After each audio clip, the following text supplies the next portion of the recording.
जंगल में एक खूबसूरत चिड़िया रहती थी। वह अपने छोटे से घर में खुशी खुशी रहती थी और अपने परिवार के साथ बहुत प्यार से रहती थी।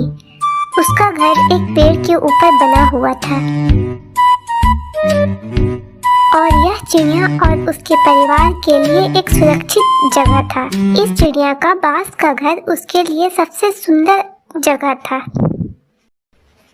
एक दिन एक भयंकर तूफान आया और वहां के सभी पेड़ पौधों को झटके में उखाड़ दिया। चिड़िया और उसका परिवार भी बिल्कुल बेहोश हो गए। तूफान के बाद जब चिड़िया की आंखें खुली, उसने देखा कि उसके घर का सब कुछ बर्बाद हो गया था। उसका मन बहुत दुखी हुआ क्योंकि उसके घर का नष्ट हो जाना उसे बहुत दुखी कर रहा था। चिड़िया ने सोचा कि अब वह क्या करे। उसे और उसके परिवार को एक नया घर ढूंढना था।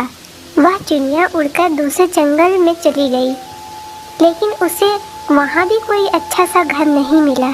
चिड़िया अपने परिवार के साथ एक पेड़ की शाखा में खड़ी सोच रही थी, कैसे वो अपने परिवार के लिए एक नया घर ढूंढे। उसके बच्चे पूरे भीग चुके थे। वो परेशान थी कि कहीं उसके बच्चे बीमार न पड़ जाए।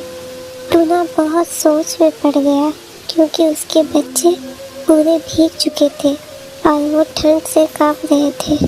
टूना ने टूनी से कहा, हमें कुछ करना होगा। हमारे पास अब तक एक सुरक्षित घर था, अब हमारे पास घर नहीं है। हमें एक सुरक्षित घर ढूंढना होगा जिसमें हमारे बच्चे रह सके, जो हमें बारिश से बचाए। पानी और तेज हवाओं के चलते हमारे बच्चे उड़ नहीं पा रहे हैं। आखिरकार चिड़िया एक छोटे से गुफा में पहुंची जो पहाड़ी पर बना था। वहां वे सभी अपने बच्चों के साथ रह सकते थे। वहाँ बच्चों को ठंडा नहीं लगता, वो आराम से रह रहे थे। इस कहानी से हमें यह सीख मिलती है कि कभी कभी हमें बुरे हालातों में संघर्ष करने की आवश्यकता होती है। रामपुर के जंगल में एक बहुत ही सुंदर और प्यारी सी चिड़िया रहती थी जिसका नाम था टुनी। वह बहुत ही मेहनती थी और हमेशा दूसरों की मदद करने के लिए तैयार रहती थी। लेकिन उसके जीवन में एक बहुत ही बड़ी समस्या थी, उसकी सास।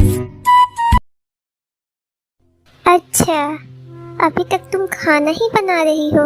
और कौन सा तुम टेस्टी खाना बनाती हो जो तुम्हें इतना टाइम लग रहा है? ये सब सारे बहाने हैं तुम्हारे काम ना करने की। जब मैं बहू थी तो 12-12 लोगों का खाना बनाती थी और वो भी बहुत टेस्टी। तुम्हारी तरह नहीं, तुम्हें बस काम ना करने के बहाने चाहिए। चलो निकलो। चिड़िया की सास एक बहुत ही कठोर और अहंकारी थी। वह हमेशा दूसरों को अपने नियमों के अनुसार जीने को कहती थी। एक दिन टुनी की सास ने को जंगल से लकड़ी लाने का आदेश दिया और टुनी मान। हमारा घोंसला कितना टूटा फूटा है, इससे पहले बारिश शुरू हो जाए हमें कहीं और ठिकाना करना होगा। तुम जल्द से जल्द जंगल जाकर कुछ लकड़ी लेकर आओ।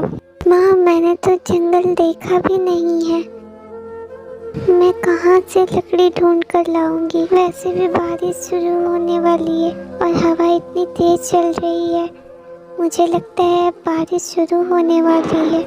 जैसे ही टुनी जंगल की तरफ निकलती है वैसे ही तेज बारिश शुरू हो जाती है। टुनी चिड़िया पेड़ की एक डाली पर बैठकर पानी में भीग रही थी। बरसात का पानी बहुत तेजी से आ रहा था। टुनी चिड़िया बारिश के पानी में भीग रही थी। अब मैं क्या करूं? मुझे कुछ समझ नहीं आ रहा है। इतनी तेज बारिश में मैं जंगल से लकड़ी कैसे लेकर आऊं? काश कि कोई मेरी मदद कर पाता। तभी रानो चिड़िया उड़ते उड़ते टुनी चिड़िया के पास आती है।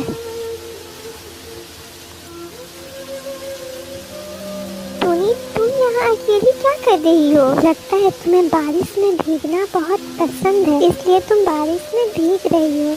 अब कुछ बोलो भी, इतनी चुप क्यों हो? क्या हुआ टुनी, कोई बात है क्या?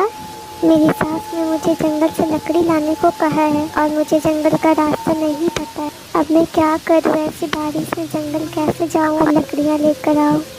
रानो चिड़िया ने टुनी चिड़िया की मदद और उसके साथ जाकर जंगल से लकड़ी लेकर आई।